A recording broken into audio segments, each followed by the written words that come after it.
The moment the steaming cup of coffee touched my hand, I felt an odd thrill.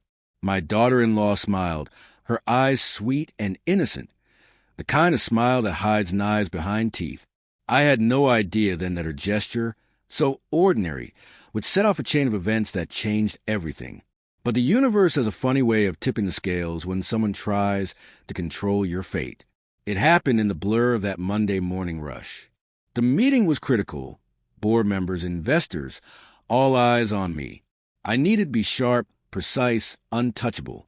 And yet, my maid, the one I had trusted for years, tripped. The coffee toppled, drenching my crisp blouse, soaking my notes, searing my skin just enough to shock me awake. My first instinct was fury. How could she be so careless? Then the thought hit, a chilling whisper. Maybe it wasn't careless. Maybe it was deliberate. The meeting started 10 minutes late. My nerves frayed, my frustration barely contained. But fate had other plans. That delay, that tiny inconvenient spill, kept me out of the room when the building's old wiring sparked, igniting a fire in the corner closest to where I would have sat. Smoke filled the air within seconds. Panic, chaos, screams. My heart pounded as I watched from the hallway, soaked and shivering, while flames consumed what could have been my death. And just like that, I understood. The coffee wasn't my curse, it was my salvation. Later that night, alone in my study, I replayed the day over and over, piecing together the puzzle.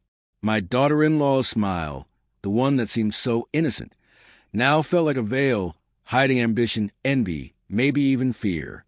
Why had she given me coffee? Why had the maid acted so strangely? The questions clawed at me, refusing to let me rest.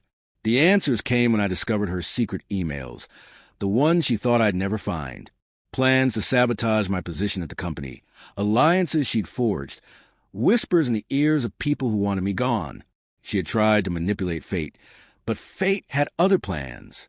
Revenge doesn't arrive in soft whispers. It hits like a storm, unrelenting and precise. I watched her world carefully, learning the rhythms of her days, the way she laughed, the way she underestimated people like me. I waited for the perfect moment, the one moment when she felt untouchable, invincible, the world hers for the taking. That moment came during a gala, a night dripping with elegance and false smiles. She had been orchestrating deals, leaning into power, showing everyone the perfect daughter-in-law facade. And I, soaked in patience and silent fury, was ready. I didn't strike openly.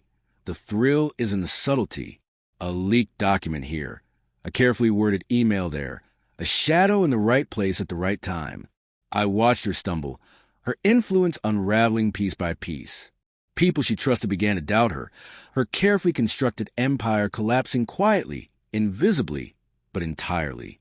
And when she finally realized what was happening, when she looked around and found herself isolated, she understood the truth.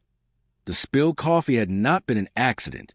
It had been my second chance, a warning from fate that survival was only the beginning. The last time I saw her, she smiled again, the same charming mask, but I saw the tremor in her eyes. It was my turn to smile, cold, deliberate, victorious. She had underestimated me, dismissed the quiet power of someone who knows the truth and refuses to be silent. I had survived her traps, the fire she tried to manipulate, the chaos she tried to orchestrate. And in the end, I had rewritten the rules. Coffee. A tiny, simple cup of coffee. The spill that should have been my humiliation turned into my liberation. The betrayal I almost suffered became the fuel for the reckoning. Life has a way of balancing the scales in ways you never expect. And revenge tastes sweeter when it's delivered quietly, meticulously, and with an almost cinematic precision. That night, as I poured a fresh cup of coffee for myself, I smiled, savoring the irony. The same little gesture that could have been the end had become the beginning. And somewhere, in her world of ambition and deceit, she knew it. I had won, not with fire, not with screams, not with rage, but with patience, cunning, and the quiet knowledge that sometimes survival is the greatest revenge of all.